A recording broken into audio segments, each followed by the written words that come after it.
ಬಸವಯ್ಯ ಈಯಯ್ಯ ಬಸವಯ್ಯ ಕಾಯಯ್ಯ ಬಸವಯ್ಯ ಈಯಯ್ಯ ಬಸವಯ್ಯ ದೇವತಾ ಪತ್ರಯದ ಭವದುಃಖಿಯ ದೇವತಾ ಪತ್ರಯದ ಭವದುಃಖಿಯ ಆಯಾಸವಿಲ್ಲದೆ ಸಲೆ ಸುಖವ ನಿತ್ಯನ್ನ ಆಯಾಸವಿಲ್ಲದೆ ಸಲೆ ಸುಖವ ನಿತ್ಯನ್ನ ಕಾಯಯ್ಯ ಗುರು ಬಸವ ಯೋಗಿನಾಥ ಯೋಗಿನಾಥ ಯೋಗಿನಾಥ ಯೋಗಿನಾಥ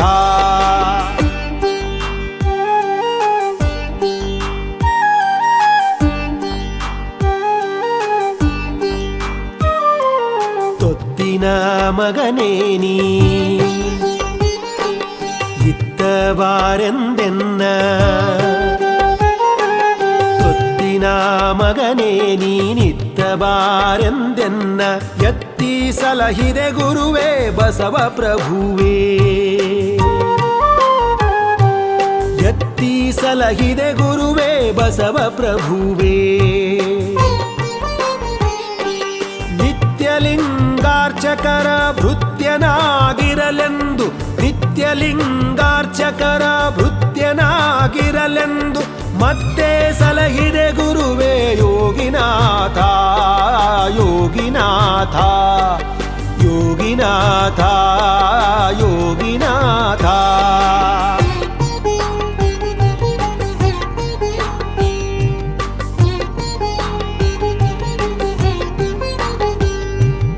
ಅರಿವಿನ ಗುಣಪಾಶ ತೊರೆದು ಭಕ್ತಿಯ ನಿತ್ತು ಅರಿವಿನ ಗುಣಪಾಶ ತೊರೆದು ಭಕ್ತಿಯ ನಿತ್ತು ನೆರೆಗಟ್ಟಿಕೊಂಡಿದ್ದ ಮುಕ್ತಿ ಪದವಾ ನೆರೆಗಟ್ಟಿಕೊಂಡಿದ್ದ ಮುಕ್ತಿ ಪದವಾ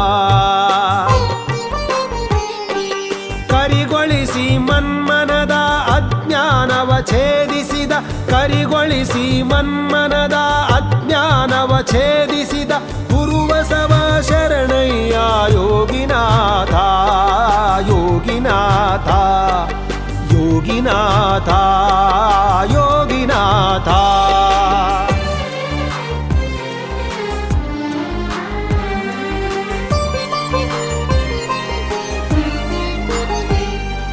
ಸತ್ಯವೆಂಬ ಸಮತೆ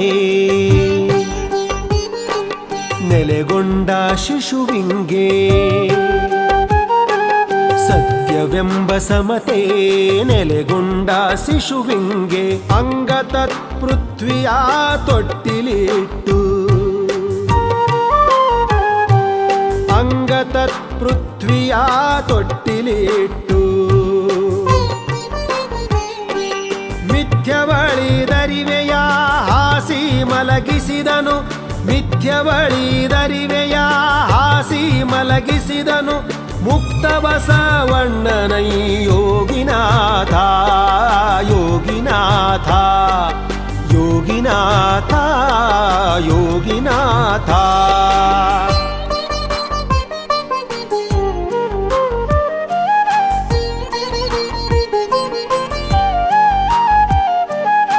ನಿತ್ಯರೂಪನು ಬಸವ ಸತ್ಯರೂಪನು ಬಸವ ನಿತ್ಯರೂಪನು ಬಸವ ಸತ್ಯರೂಪನು ಬಸವ ಭಕ್ತಿರೂಪನು ಬಸವ ಬಸವಲಿಂಗ ಭಕ್ತಿರೂಪನು ಬಸವ ಬಸವಲಿಂಗ ವ್ಯರ್ಥವಪ್ಪಿತನುವ ನಿತ್ಯವೆಂದೆನಿಸಿದ ವ್ಯರ್ಥವಪ್ಪಿತನುವ ನಿತ್ಯವೆಂದೆನಿಸಿದ ಕರ್ತು ಶ್ರೀ ಗುರು ಬಸವ ಯೋಗಿನಾಥ ಯೋಗಿನಾಥ ಯೋಗಿನಾಥ ಯೋಗಿನಾಥ ಜನನರಹಿತನು ಬಸವ ಮರಣರಹಿತನು ಬಸವ ಜನನರಹಿತನು ಬಸವ ಮರಣರಹಿತನು ಬಸವ ರುಜೆ ಕರ್ಮರಹಿತನು ಬಸವಲಿಂಗ ರುಜೆ ಕರ್ಮರಹಿತನು ಬಸವಲಿಂಗ ಯಜನಾದಿ ಭವಗಳನ್ನು ಛೇದಿಸಿದ ನನ್ನಯ ಯಜನಾದಿ ಭವಗಳನ್ನು ಛೇದಿಸಿದ ನನ್ನಯ ನಿಜ ಗುರು ಬಸವನೈ ಯೋಗಿನಾಥ ಯೋಗಿನಾಥ ಯೋಗಿನಾಥ ಯೋಗಿನಾಥ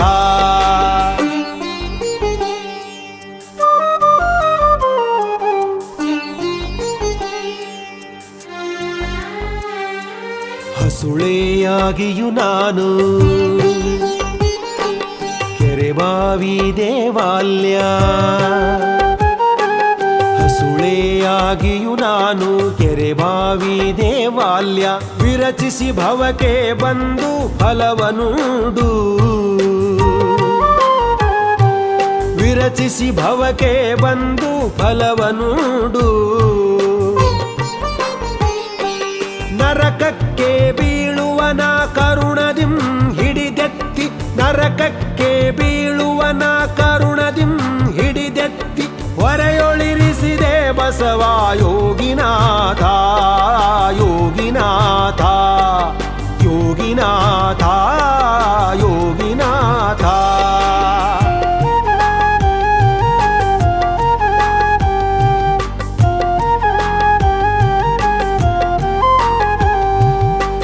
ಗುರುವೇ ಬಸವಣ್ಣ ಆರೂಪು ನೀವಾಗಿ ಶ್ರೀ ಗುರುವೇ ಬಸವಣ್ಣ ಆರೂಪು ನೀವಾಗಿ ಕಾರುಣ್ಯದಿಂದ ಸಲಹಿದಿರಿಯನ್ನ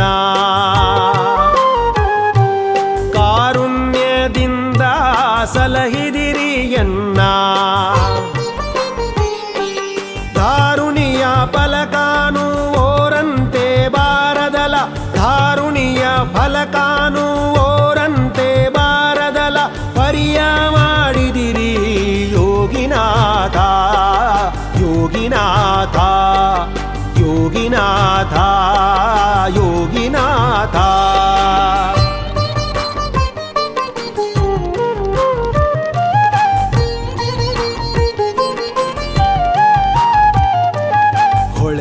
ದಾಂಟಿಸಲೆಂದು ಹರಿಗೋಲ ಹಾಕಿದಡೆ ಹೊಳೆಯ ದಾಂಟಿಸಲೆಂದು ಹರಿಗೋಲ ಹಾಕಿದಡೆ ಹೊಳೆ ಬತ್ತಿ ಹರಿಗೋಲು ಉಳಿಯಿತಲ್ಲ ಹೊಳೆ ಬತ್ತಿ ಹರಿಗೋಲು ಉಳಿಯಿತಲ್ಲ ಹೊಳೆಯ ದಾಂಟಿಪರನು ಕಳೆದು ಕಂಗೊಳಿಸಿದ ಹೊಳೆಯ ದಾಂಟಿಪರನು ಕಳೆದು ಕಂಗೊಳಿಸಿದ ನಿಳೆಯೊಡೆಯ ಬಸವನೈ ಯೋಗಿನಾಥ ಯೋಗಿನಾಥ ಯೋಗಿನಾಥ ಯೋಗಿನಾಥ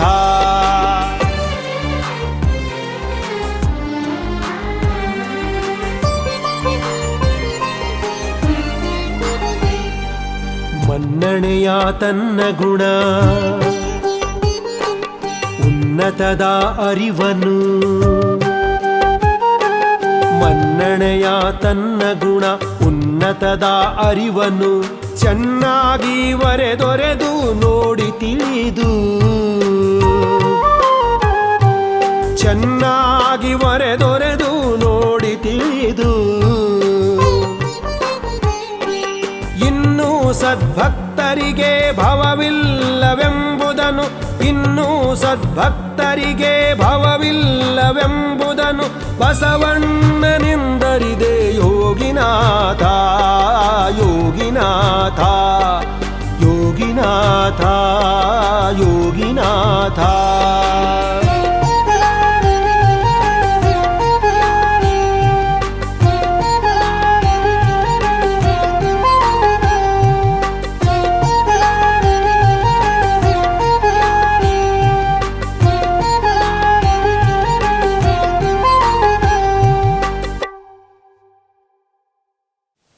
ಶ್ರೀ ಗುರು ಬಸವಲಿಂಗಾಯ ನಮಃ. ಸ್ವಾನುಭಾವದ ನೆಲೆಯ ನಾನೇನ ಬಲ್ಲೆನೈ, ನೀವೇ ಒಳಹೊಕ್ಕು ಏನ ನುಡಿಸಿದರೆ ಅದನ್ನೇ ನಾನುಡಿವೆ ಗುರುವೇ ಕೃಪೆಯ. ಆನ್ಲೈನ್ ಅರಿವಿನ ಮನೆಯ ಕಾರ್ಯಕ್ರಮದಲ್ಲಿ ಸಾಕ್ಷಿಗಳಾಗಿರುವ ಸಕಲ ಶರಣ ಬಂಧುಗಳಿಗೆ ಶರಣು ಶರಣಾರ್ಥಿ.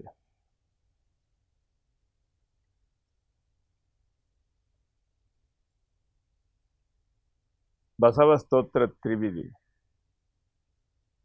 ಸಿದ್ದರಾಮ ಶಿವಯೋಗಿಗಳ ಅಂತರಂಗದ ಅಭಿವ್ಯಕ್ತಿ. ಸಹಜವಾಗಿ ಅವರು ಸೊನ್ನಲಾಪುರದಿಂದ ಕಲ್ಯಾಣಕ್ಕೆ ಬಂದು ಕಲ್ಯಾಣದಲ್ಲಿ ಕಂಡುಂಡ ಬೆಳಗಿನ ಬೆಳಗನ್ನ ಅವರು ತಮಗೆ ತಾವೇ ಹೇಳಿಕೊಂಡಂಥ, ಇನ್ನೊಬ್ಬರಿಗೆ ಉಪದೇಶ ಮಾಡಿದ್ದಲ್ಲ, ತಮಗೆ ತಾವೇ ಹೇಳಿಕೊಂಡಂಥ ಬಸವ ಸ್ತೋತ್ರದ ಸಾಕಾರ ಸ್ವರೂಪ ಈ ತ್ರಿಪದಿ. ಅವರು ಕಲ್ಯಾಣಕ್ಕೆ ಬಂದು ಅಪ್ಪ ಬಸವಣ್ಣನನ್ನು ನೋಡಿದ್ದು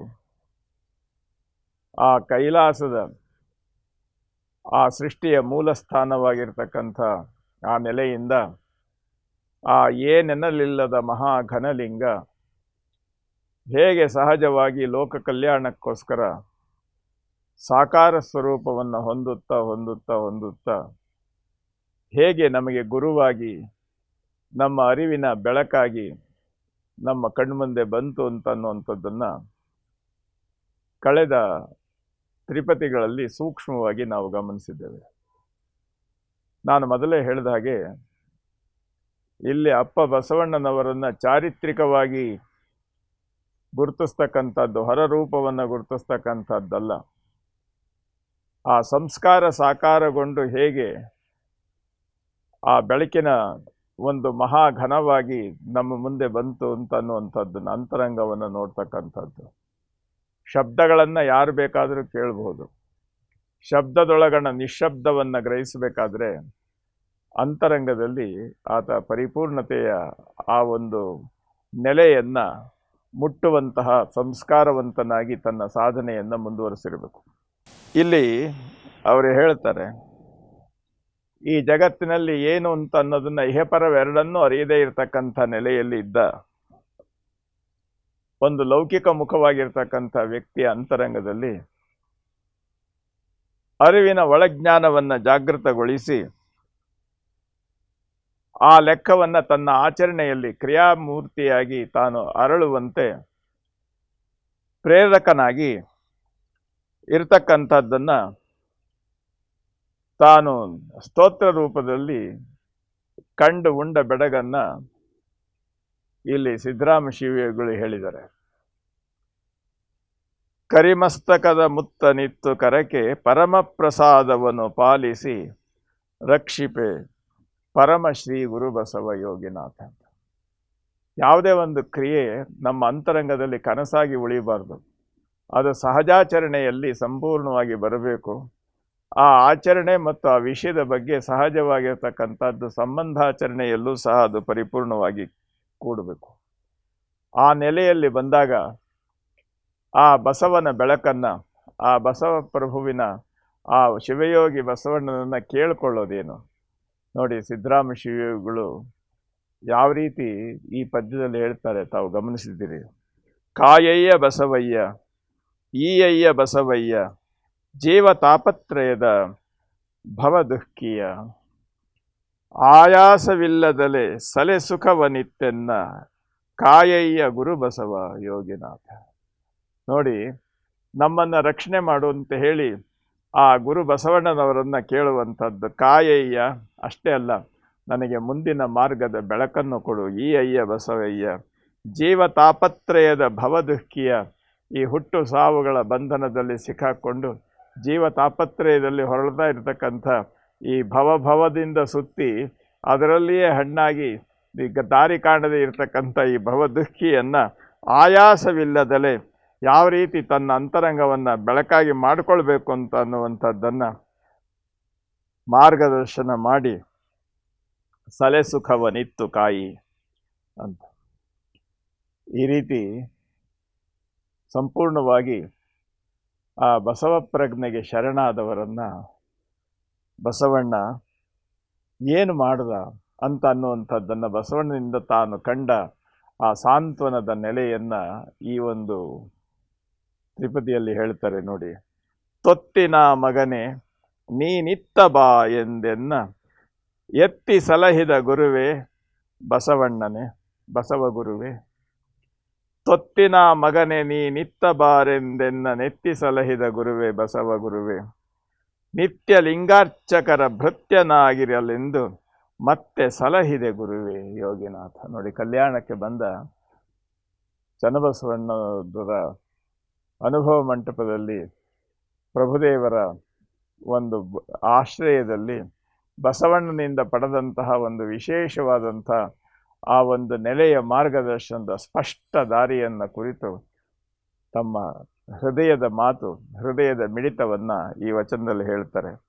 ತೊತ್ತಿನ ಮಗನೇ ನೀನಿತ್ತ ಬಾ. ಯಾವತ್ತೂ ಎಲ್ಲದಕ್ಕೂ ಹಾಳಾಗಿರ್ತದೆ ನೋಡಿ. ಪ್ರಪಂಚದಲ್ಲಿ ಋಣವಿಲ್ಲದೆ ಇರತಕ್ಕಂಥ ನೆಲೆನೇ ಇಲ್ಲ. ಎಲ್ಲರೂ ತೊತ್ತು.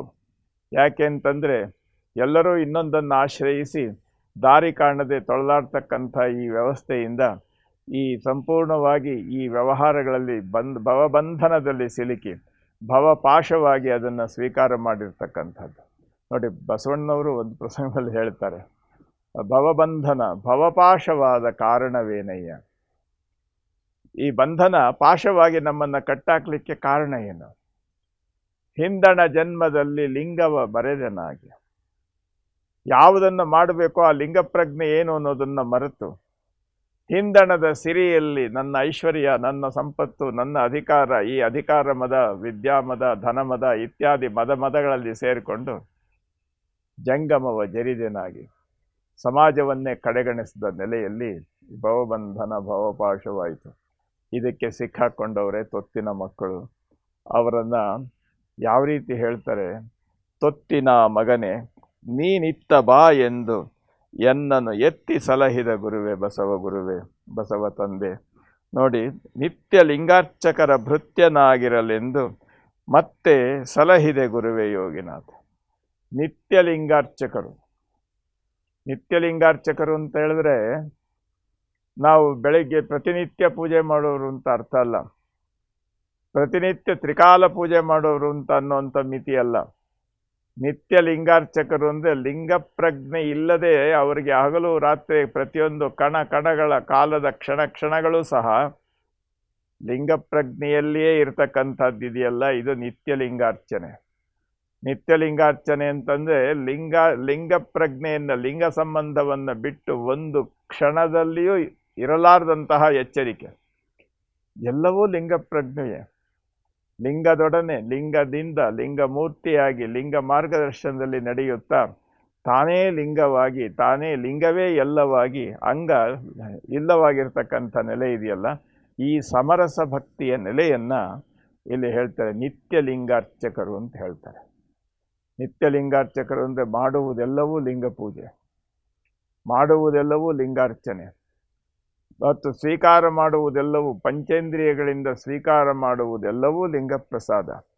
ಆ ಲೆಕ್ಕದಲ್ಲಿ ಆ ಲಿಂಗ ಪ್ರಜ್ಞೆ ಸಂಪೂರ್ಣವಾಗಿ ಕತ್ತಲೆಯನ್ನು ಕಳೆದು ಜಾಗೃತವಾದಂಥ ಬೆಳಕಿನಲ್ಲಿರುವಂಥ ನೆಲೆ ಇದೆಯಲ್ಲ, ಅಂತಹವರ ಜೊತೆಯಲ್ಲಿ ಅಂಥವರ ಭೃತ್ಯನಾಗಿರು. ಅವರಿಂದ ಕಣಗಳನ್ನು ಕ್ಷಣಗಳನ್ನು ನಿನ್ನದನ್ನಾಗಿ ಮಾಡಿಕೊ. ನಿತ್ಯ ಲಿಂಗಾರ್ಚಕರ ಭೃತ್ಯನಾಗಿರು. ಅವರು ಬೇರೆ ಅಲ್ಲ, ಲಿಂಗ ಬೇರೆ ಅಲ್ಲ. ಯಾಕೆ ಅಂತಂದರೆ ಅವರು ಮಾಡುವುದೆಲ್ಲ ಲಿಂಗ ಮುಖವೇ. ಲಿಂಗದೊಡನೆ ನೋಡುತ್ತಿರ್ಪ, ಲಿಂಗದೊಡನೆ ನಡೆಯುತ್ತಿರ್ಪ, ಲಿಂಗದೊಡನೆ ನುಡಿಯುತ್ತಿರ್ಪ, ಲಿಂಗದೊಡನೆ ಸಹಜವಾದ ಸಂಬಂಧವನ್ನು ಬೆಳೆಸಿಕೊಂಡು ತಾವೇ ಲಿಂಗವಾಗಿ ತನ್ನತನವನ್ನು ಅಹಂ ಮಮಕಾರಗಳನ್ನು ಇಲ್ಲವಾಗಿಸಿಕೊಂಡು ಮಾಡುವ ಮಾಟದಲ್ಲಿ ತಾನಿಲ್ಲದೇ ಇರತಕ್ಕಂತಹ ಮೂಲ ಸಂಸ್ಕಾರದ ನೆಲೆ ಅದು ನಿತ್ಯ ಲಿಂಗಾರ್ಚನೆ. ನೋಡಿ, ಅಲ್ಲಿ ಹಗಲು ರಾತ್ರಿ ಅಂತ ಅನ್ನೋದಿಲ್ಲ. ಅಲ್ಲಿರ್ತಕ್ಕಂಥದ್ದು ಕೇವಲ ಲಿಂಗಪ್ರಜ್ಞೆ. ಲಿಂಗಪ್ರಜ್ಞೆಯಲ್ಲಿ ಇದ್ದಾಗ ನಾನು ಅಂತ ಅನ್ನುವಂಥ ಭಾವ ಎಲ್ಲಿರ್ತದೆ? ನಾನು ನೀನೆಂಬ ಉಭಯ ಭೇದ ಒಳಿದು ತಾನೇ ತಾನಾದ ಆ ಲಿಂಗಪ್ರಜ್ಞೆಯ ಸಹಜವಾದಂಥ ನೆಲೆಯಲ್ಲಿ ನಿಲ್ಲೋದಿದೆಯಲ್ಲ, ಇದು ನಿತ್ಯಲಿಂಗಾರ್ಚನೆ. ಅಂದರೆ ಏನು? ನಾವೇನು ಮಾಡಬೇಕು? ನಿತ್ಯಲಿಂಗಾರ್ಚನೆ ಅಂತ ಹೇಳಿದ್ರೆ ನಾವು ಏನು ಮಾಡ್ತೇವೆ ಇದೆಲ್ಲವೂ ಮಾಡುವಾತ ನಾನಲ್ಲ, ನೀಡುವಾತ ನಾನಲ್ಲ, ಬೇಡುವಾತ ನಾನಲ್ಲ, ಎಲ್ಲವೂ ನೀನೇ, ಎಲ್ಲವೂ ನಿನ್ನದೇ, ಮಾಡೋನು ನೀನೇ, ಮಾಡಿಸ್ಕೊಳ್ಳೋನು ನೀನೇ. ಮನೆಯ ತೊತ್ತಲಸಿದೊಡೆ ಮನೆಯೊಡತಿ ಮಾಡಿಕೊಂಬಂತೆ ನಿನಗೆ ನೀ ಮಾಡಿಕೊ ಕೂಡಲ ಸಂಗಮ ದೇವ ಅಂತ ಹೇಳ್ತಾರಲ್ಲ, ಆ ರೀತಿ ನಿನಗೆ ನೀ ಮಾಡಿಕೊಳ್ಳುವುದಕ್ಕೆ ನಾನು ನಿನ್ನ ಭೃತ್ಯನಾಗಿ ಸಾಕ್ಷಿಯಾಗಿರ್ತೇನಷ್ಟೆ. ಅದನ್ನು ನೋಡಿ ನಾನು ನಿಬ್ಬೆರಗಾಗಿ ಅದರಲ್ಲಿ ಕರಗೋಗಿದ್ದೇನೆ. ಅದು ಬಿಟ್ಟು ಬೇರೆ ಏನೂ ಇಲ್ಲ. ಅಂತಹ ಒಂದು ನೆಲೆಯನ್ನು ಸಹಜವಾಗಿ ಮೇಳೈಸಿಕೊಂಡವರು ಇದ್ದಾರಲ್ಲ, ಅವರು ನಿತ್ಯಲಿಂಗಾರ್ಚಕರು. ಪ್ರತಿ ಕ್ಷಣ ಅವರು ನಿದ್ದೆಯಲ್ಲೂ ಲಿಂಗಯ್ಯ ನಿದ್ದೆ ಮಾಡ್ತಾನೆ, ಎಚ್ಚರವಾದಾಗ ಲಿಂಗಯ್ಯ ಎಚ್ಚರವಾಗಿರ್ತಾನೆ, ನೋಡುವಾಗ ಲಿಂಗಯ್ಯ ನೋಡ್ತಾನೆ, ಕೇಳುವಾಗ ಲಿಂಗಯ್ಯ ಕೇಳ್ತಾನೆ, ಮಾಡುವಾಗ ಲಿಂಗಯ್ಯ ಮಾಡ್ತಾನೆ. ಮಾಡುವಂಥ ಎಲ್ಲ ಕಾರ್ಯಗಳು ಸಹ ಲಿಂಗ ಪ್ರಸಾದಿಯಾಗಿ ಲಿಂಗ ಪ್ರಸಾದವಾಗಿ ನಿನಗೂ ಬರ್ತಾ ಇದೆ. ನೀನು ಆ ಪ್ರಸಾದವನ್ನು ಸ್ವೀಕಾರ ಮಾಡ್ತಕ್ಕಂಥ ನೆಲೆಯನ್ನು ಸಹಜವಾಗಿ ಅನುಸರಿಸಿದಾಗ ನೀನು ಪ್ರಸಾದಿಕಾಯವಾಗ್ತೀಯ. ನೋಡಿ, ಪ್ರಸಾದಕಾಯ ಅಂತ ಹೇಳಿದ್ರು. ಅಂತ ಹೇಳಿದ್ರೆ ಈ ಕಾಯವಿಡಿದು ನಾವೇನೇನು ಮಾಡ್ತೇವೆ ಅದೆಲ್ಲವೂ ಪದಾರ್ಥ, ನಾನು ಮಾಡಿದೆ ಎಂದಾಗ ಅದು ಪದಾರ್ಥದ ಸ್ವರೂಪವನ್ನು ಪಡೆಯುತ್ತೆ. ಆದರೆ ನಿನ್ನ ಅನುಗ್ರಹ ಅಂತೇಳಿ ಸಂಪೂರ್ಣ ಶರಣಾದಾಗ ಅದು ಪದಾರ್ಥವಾಗೋದಿಲ್ಲ, ಅದು ಪ್ರಸಾದವಾಗ್ತದೆ. ಆ ಪ್ರಸಾದದ ನೆಲೆಯನ್ನು ಸಹಜವಾದ ರೀತಿಯಲ್ಲಿ ಅಳವಡಿಸಿಕೊಂಡವರನ್ನು ನಿತ್ಯಲಿಂಗಾರ್ಚಕರು ಅಂತ ಹೇಳಿ ಇಲ್ಲಿ ಹೇಳ್ತಾ ಇದ್ದಾರೆ. ಆ ನಿತ್ಯಲಿಂಗಾರ್ಚಕರಾಗಿರ್ತಕ್ಕಂಥ ಕಲ್ಯಾಣದ ಶರಣರಲ್ಲಿ ನೋಡಿ, ಆ ಪ್ರಭುದೇವರ ಮಾರ್ಗದರ್ಶನದಲ್ಲಿ ಸಂಪೂರ್ಣವಾಗಿ ಅನುಭವ ಮಂಟಪದ ನೆಲೆಯಲ್ಲಿ ಆ ಒಂದು ಅದ್ಭುತವಾಗಿರ್ತಕ್ಕಂಥ ಸಮೂಹವನ್ನು ನೋಡಿ ಅವರು ಹೇಳ್ತಾರೆ, ನಿತ್ಯ ಲಿಂಗಾರ್ಚಕನ ಭೃತ್ಯನಾಗಿರಲೆಂದು ಮತ್ತೆ ಸಲಹಿದೆ ಗುರುವೇ ಯೋಗಿನಾಥ. ನಾನು ಕರ್ಕೊಂಡು ಬಂದು ಆ ಲಿಂಗಪ್ರಜ್ಞೆಯ ಸೇವೆಗೆ ಅಲ್ಲಿ ಬಿಟ್ಟೆ. ಅಲ್ಲೇನು ಮಾಡಿದೆ ನೀನು? ನನ್ನಲ್ಲಿರ್ತಕ್ಕಂಥ ಯಾವ ಗುಣಗಳನ್ನು ನೀನು ತೆಗೆದು ಹಾಕ್ತೆ? ಯಾವ ರೀತಿ ತೆಗೆದೆ ನೋಡಿ, ಅಲ್ಲಿ ಹೇಳ್ತಾರೆ, ಅರಿವಿನ ದೋಷಗಳ ತೊಡೆದು ಭಕ್ತಿಯ ನಿತ್ತು ನೆರೆಗಟ್ಟಿಕೊಂಡಿರ್ಪ ಮುಕ್ತಿ ಪಥವ ಕರಿಗೊಳಿಸಿ ಮನ್ಮನದ ಅಜ್ಞಾನತೆ ಛೇದಿಸಿದ ಗುರುಬಸವ ಶರಣಯ್ಯ ಯೋಗಿನಾಥ. ನೀನೇನು ಮಾಡಿದೆ? ಅರಿವಿನ ದೋಷಗಳು ನೋಡಿ, ನಾವೇನು ತಿಳಿತೇವೆ, ಅರಿವು ಅಂತ ಅನ್ನುವಂಥದ್ದು ನಮ್ಮ ಮರವೆಯನ್ನು, ಅಜ್ಞಾನವನ್ನು ದೂರ ಮಾಡುವಂತಹ ಅಂತರಂಗದ ಬೆಳಕು. ಆ ಬೆಳಕಿಗೂ ಸಹ ದೋಷ ಸೇರಿಕೊಂಡಿದೆಯಲ್ಲ. ಏನು? ನಾನು ಬಹಳ ಅರಿತವ, ನನ್ನ ಅರಿವು ಶ್ರೇಷ್ಠ, ಈ ರೀತಿ ಬೌದ್ಧಿಕವಾಗಿರುವಂಥ ನನ್ನ ಅಹಂಕಾರ ನೋಡಿ, ಅದು ಸೈಡ್ ಎಫೆಕ್ಟ್ ಯಾವ ರೀತಿ ಆಗುತ್ತೆ ಅಂತ ಯೋಚನೆ ಮಾಡಿ. ನನ್ನನ್ನು ನಾನು ಅನ್ನೋದನ್ನು ಬಿಟ್ಟು ಸೇರಬೇಕು ಅಂತಾರೆ, ಆದರೆ ನಾನು ಅಂತ ಅನ್ನೋದು ಅಷ್ಟು ಸುಲಭನಾಗಿ ಬಿಡಲಿಕ್ಕಾಗೋದಿಲ್ಲ. ಇದನ್ನು ಮಾಡಿದ್ದು ನಾನು, ಇದನ್ನು ಸಾಧಿಸಿದ್ದು ನಾನು ಯೋಗಿ, ನಾನು ಶಿವಯೋಗಿ, ನಾನು ಜಗದ್ಗುರು, ನಾನು 108, ನಾನು 1008, ನಾನು ನಾನು ನಾನು ನಾನು ಅಂತ ಅನ್ನೋಂಥ ನೆಲೆ ಸಿಕ್ಕಾಕೊಳ್ಳುವಂಥದ್ದು ಇದೆಯಲ್ಲ, ಇದು ಅರಿವಿನಲ್ಲಿ ಸೇರಿದಂತಹ ಕಲ್ಮಶಗಳು. ಈ ಅರಿವು ಬಂದಾಗ ಇವೆಲ್ಲ ಒಟ್ಟಿಗೆ ಬರ್ತಾವಲ್ಲ, ಅದರಲ್ಲಿ ಆ ಗುಣದೋಷಗಳನ್ನು ತೆಗೆದು ನಿರ್ಲಿಪ್ತನಾಗಿ ಅರಿವನ ಅಂತರಂಗವನ್ನು ಪ್ರವೇಶ ಮಾಡಬೇಕು. ಅರಿವಿನ ಅಂತರಂಗವನ್ನು ಪ್ರವೇಶ ಮಾಡಬೇಕಾದ್ರೆ ಅರಿವಿನ ಜೊತೆಯಲ್ಲಿ ಬರ್ತಕ್ಕಂಥ ಸೈಡ್ ಎಫೆಕ್ಟ್ಸ್ಗಳು ಏನು ದೋಷಗಳಿವೆ, ಗುಣದೋಷಗಳಿವೆಯಲ್ಲ, ಅದನ್ನು ಸರಿಯಾದ ರೀತಿಯಿಂದ ತೆಗೆದುಹಾಕಬೇಕು. ಅರಿವಿನ ಗುಣದೋಷಗಳ ತೊಡೆದು ಅದರಲ್ಲಿರ್ತಕ್ಕಂಥ ಗುಣಗಳನ್ನು ಉಳಿಸ್ಕೊಂಡು ದೋಷಗಳನ್ನು ತೆಗೆದು ಭಕ್ತಿಯ ನಿತ್ತು. ಭಕ್ತಿ ಅಂದರೆ ನಾನು ಹೇಳಿದೆ ಹಿಂದೆನೂ, ಭಕ್ತಿ ಅಂತಂದರೆ ಹೊರಗೆ ಮಾಡ್ತಕ್ಕಂಥ ಅದು ನಾವು ಷಡ್ವಿಧ ಭಕ್ತಿಗಳು ಅಂತ ಏನು ಹೇಳ್ತೇವಲ್ಲ, ಅದೆಲ್ಲ ಅಲ್ಲ. ಅಂದರೆ ದಾಸ್ಯ ಭಕ್ತಿ ಮತ್ತು ಸ್ನೇಹ ಭಕ್ತಿ, ಈ ರೀತಿ ಸೇವಕನಾಗಿರೋದು, ಸ್ನೇಹಿತನಾಗಿರೋದು, ಇವೆಲ್ಲ ಅಲ್ಲ. ಭಕ್ತಿ ಅಂತ ಅನ್ನೋದನ್ನು ಸರಳವಾಗಿ ಶರಣರು ಹೇಳಿದ್ದು ಅರಿವು ಆಚಾರಗಳ ಸಂಗಮ. ನೋಡಿ, ನುಡಿದಂತೆ ನಡೆವೆ, ನಡೆಯಲ್ಲಿ ನುಡಿಯ ಪೂರೈಸುವೆ, ಇದು ಭಕ್ತಿ. ಭಕ್ತಿಯ ಸರಳ ರೂಪ. ಅದನ್ನು ಬೇರೆ ಬೇರೆ ವೈವಿಧ್ಯ ರೂಪವಾಗಿ ಅದಕ್ಕೆ ಬಣ್ಣ ಕೊಟ್ಟು ಬೇರೆ ಬೇರೆ ಇನ್ನೇನಾದರೂ ಹೇಳ್ಬೋದು. ನಾನು ಭಗವಂತನ ಸೇವಕನಾಗಿ, ಭೃತ್ಯನಾಗಿ, ತೊತ್ತಾಗಿ, ಸ್ನೇಹಿತನಾಗಿ, ಸಹಕಾರಿಯಾಗಿ, ಈ ಎಲ್ಲ ರೀತಿಯಿಂದಲೂ ನಾನು ಭಕ್ತಿಯನ್ನು ಹೇಳ್ತೆ. ಅದು ಭಕ್ತಿಯ ಅರೆಂಟದು ಇರ್ಬೋದು. ಅವೆಲ್ಲ ಕನ್ಫ್ಯೂಸ್ ಮಾಡುವಂಥ ವಿಚಾರ ಬೇಕಾಗಿಲ್ಲ. ನಮಗೆ ಬೇಕಾಗಿರ್ತಕ್ಕಂಥದ್ದಿಷ್ಟೇ, ನಾನು ಪಾರದರ್ಶಕವಾಗಿರಬೇಕು. ಪಾರದರ್ಶಕವಾಗಿರಬೇಕು ಅಂತಂದರೆ ನಾನು ಅಪಾರದರ್ಶನ ಮಾಡಬೇಕಾದ್ದೇನಿಲ್ಲ. ಪಾರದರ್ಶಕತೆ ಅಂತಂದರೆ ನುಡಿಯುವುದು, ನಡೆಯುವುದು, ಇವೆರಡರಲ್ಲಿ ಸಹಜವಾಗಿರ್ತಕ್ಕಂಥ ಸಮನ್ವಯ ಇರಬೇಕು. ಎನ್ನ ನಡೆಯೊಂದು ಪರಿ, ಎನ್ನ ನುಡಿಯೊಂದು ಪರಿ. ಅವನು ಭಕ್ತ ಅಲ್ಲ. ಅದನ್ನು ವಿಚಾರಿಸಿದರೆ ಏನೂ ಹುರುಳಿಲ್ಲ. ಆದರೆ ನುಡಿದಂತೆ ನಡೆವೆ, ನಡೆಯಲ್ಲಿ ನುಡಿಯ ಪೂರೈಸುವೆ ಅನ್ನೋದಿದೆಯಲ್ಲ, ಇದು ಭಕ್ತಿ. ಅರಿವು ಆಚಾರಗಳ ಸಂಗಮ. ನೋಡಿ, ಅಂತಹ ಭಕ್ತಿಯನ್ನು ಕೊಟ್ಟೆ ನೀನು ಗುಣದೋಷಗಳು, ಅರಿವಿನ ಗುಣದೋಷಗಳು, ನನ್ನ ತಿಳುವಳಿಕೆ ಎಷ್ಟು, ಅವನಿಗಿಂತ ನಾನು ಜಾಸ್ತಿ ತಿಳ್ಕೊಂಡಿದ್ದೇನೆ, ನನಗಿಂತ ಅವನು ತಿಳ್ಕೊಂಡಿದ್ದಾನೆ ಇತ್ಯಾದಿ ದ್ವಂದ್ವದ ತಾಕಲಾಟದ ನೆಲೆಯನ್ನು ಪಕ್ಕಕ್ಕಿಟ್ಟು ಸಂಪೂರ್ಣವಾದ ರೀತಿಯಲ್ಲಿ ಭಕ್ತಿಯ ನೆಲೆಯನ್ನು ಸಹಜ ರೂಪದಲ್ಲಿ ಅಂತರಂಗದ ಬೆಳಕಾಗಿ ಸ್ವೀಕಾರ ಮಾಡೋದಿದೆಯಲ್ಲ, ಅದು ಬಹಳ ಮುಖ್ಯ. ಅರಿವಿನ ಗುಣದೋಷಗಳನ್ನು ತೊಡೆದು ಆ ಭಕ್ತಿಯ ಸಹಜವಾಗಿರುವಂಥ ಸಮನ್ವಯ ಮಾರ್ಗವನ್ನು ಹೇಳಿ ನೆರೆಗಟ್ಟಿಗೊಂಡಿಪ್ಪ ಮುಕ್ತಿ ಪದವ. ಇವೆರಡು ಮಾಡಿದ ಮೇಲೆ ನಡೆನುಡಿಗಳು ಒಂದಾದಾಗ, ಅರಿವು ಆಚಾರಗಳ ಸಂಗಮವಾದಾಗ ಅದು ಸನ್ಮಾರ್ಗದಲ್ಲಿ, ಮುಕ್ತಿ ಮಾರ್ಗದಲ್ಲಿ ಕರ್ಕೊಂಡು ಹೋಗ್ತದೆ. ಮುಕ್ತಿ ಪಥ, ಪಥ ಅಂದರೆ ದಾರಿ, ಮುಕ್ತಿ ಪಥವನ್ನು ಕರ್ಕೊಂಡು ಹೋಗುವಂಥ ಲೆಕ್ಕದಿಂದ ಅದೆಲ್ಲೋಗುತ್ತೆ, ಮುಕ್ತಿ ಪದವಿಗೆ ತೆಗೆದುಕೊಂಡು ಹೋಗುತ್ತೆ. ಅಲ್ಲಿ ಮುಕ್ತಿ ಪಥ, ಮುಕ್ತಿ ಪದ ಎರಡು ಸಹಜವಾಗಿರುವಂಥ ನೆಲೆಯಲ್ಲಿ ಮುಕ್ತಿ ಪಥದಲ್ಲಿ ಹೋಗಿ ಏನು ಮಾಡ್ತೇವೆ ನಾವು? ಆ ಮುಕ್ತಿಯ ಸಹಜವಾಗಿರ್ತಕ್ಕಂಥ ವಾಸ್ತವ ಸತ್ಯವನ್ನು ತಿಳಿದು ನಾವು ಮುಕ್ತಿ ಪದವನ್ನು ಕರಿಗೊಳಿಸಿ, ನೋಡಿ ಕರಿಗೊಳಿಸಿ ಅಂತಂದರೆ ದ್ವಂದ್ವರಹಿತವಾಗಿರ್ತಕ್ಕಂಥ ನಿಶ್ಚಯ ಜ್ಞಾನ. ಆ ನಿಶ್ಚಯ ಜ್ಞಾನವನ್ನು ಹೊಂದಿ ಮನ್ಮನ ಧ್ಯಾನವನ್ನು, ಯನ್ಮನದ ಅಜ್ಞಾನವನ್ನು ಛೇದಿಸಿದ. ಇಷ್ಟಾದ ಮೇಲೆ ಮನಸ್ಸಿನಲ್ಲಿ ದ್ವಂದ್ವದ ಅಜ್ಞಾನ ಇರಲಿಕ್ಕೆ ಸಾಧ್ಯವೇ ಇಲ್ಲ. ನೋಡಿ, ಮುಕ್ತಿ ಪದವ ಕರಿಗೊಳಿಸಿ ಮನ್ಮನದ ಅಜ್ಞಾನ ಛೇದಿಸಿದ ಗುರುಬಸವ ಶರಣಯ್ಯ ಯೋಗಿನಾಥ. ನನಗೆ ಎಂಥ ಅದ್ಭುತವಾಗಿರುವಂಥ ಜ್ಞಾನ ಕೊಟ್ಟೆ ಬಸವಣ್ಣ.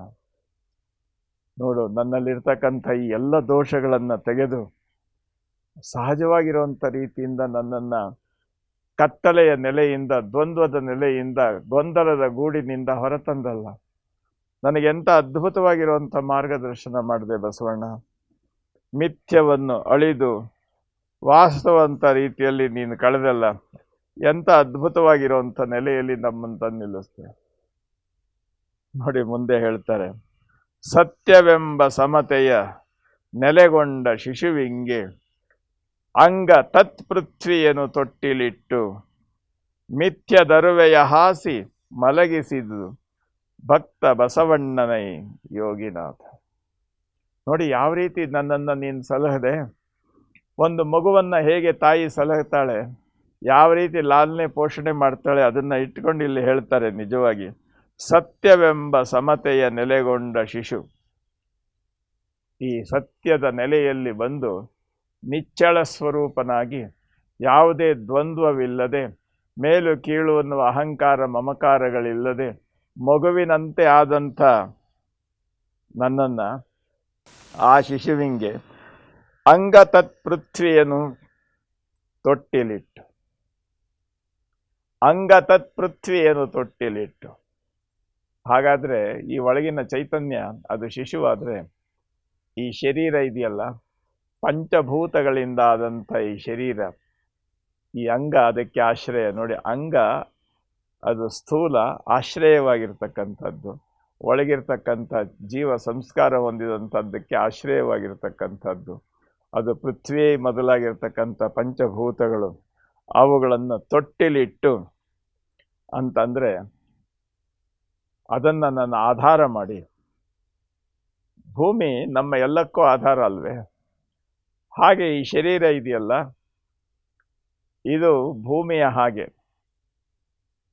ಅಂಗ ಇದು ತತ್ಪೃಥ್ವಿಯನ್ನು ತೊಟ್ಟಿಲಿಟ್ಟು ಮಿಥ್ಯವಳಿದ ಅರಿವೆಯ ಹಾಸಿ. ಮಿಥ್ಯ ಅಂತಂದರೆ ಅಜ್ಞಾನ, ಅವಿವೇಕ, ಹೌದೋ ಅಲ್ವೋ ಅನ್ನುವಂಥ ದ್ವಂದ್ವ. ಈ ಎಲ್ಲ ಕೊಳೆಗಳಿಂದ, ಈ ಎಲ್ಲ ದೋಷಗಳಿಂದ ಮುಕ್ತವಾಗಿರ್ತಕ್ಕಂಥ ಅರಿವೆಯನ್ನು ಹಾಸಿ. ನೋಡಿ, ಪೃಥ್ವಿ ಎಂಬ ತೊಟ್ಟಿಲಲ್ಲಿ ಅಂದರೆ ಈ ಶರೀರದಲ್ಲಿ ಈ ದೋಷಗಳಿದೆಯಲ್ಲ, ಈ ದೋಷಗಳನ್ನೆಲ್ಲ ಕಳೆದು ಸ್ಪಷ್ಟವಾಗಿರ್ತಕ್ಕಂಥ, ದ್ವಂದ್ವರಹಿತವಾಗಿರ್ತಕ್ಕಂಥ, ದೋಷರಹಿತವಾಗಿರ್ತಕ್ಕಂಥ ಅರಿವೆಯನ್ನು ಹಾಸಿ ಮಲಗಿಸಿದ. ಅಂದರೆ ಈ ಶರೀರ ನಮಗೆ ಬಂಧನವಾಗುಳಿಲಿಲ್ಲ, ಜನ್ಮ ನಮಗೆ ಬಂಧನವಾಗಲಿಲ್ಲ, ಅದು ನಮಗೆ ಆಶ್ರಯವಾಯಿತು. ಯಾವಾಗ ಸತ್ಯವೆಂಬ ಸಮತೆಯ ನೆಲೆಗೊಂಡ ನೆಲೆಯಲ್ಲಿ.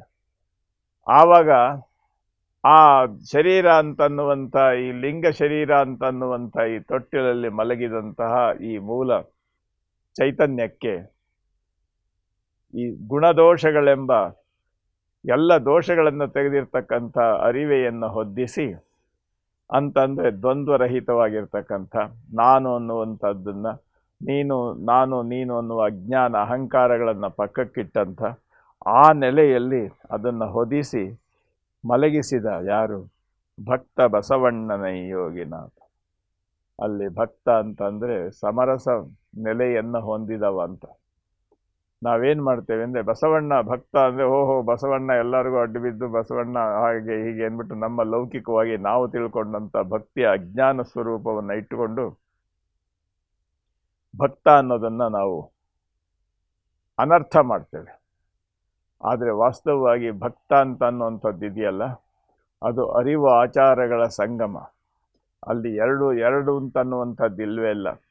ಎರಡಳಿದು ಕೂಡಿದ ಒಂದು ಮಹಾನ್ ಆ ನೆಲೆಯಲ್ಲಿ ಇದ್ದವನನ್ನು ಭಕ್ತ ಅಂತ ಕರೀತಾರೆ.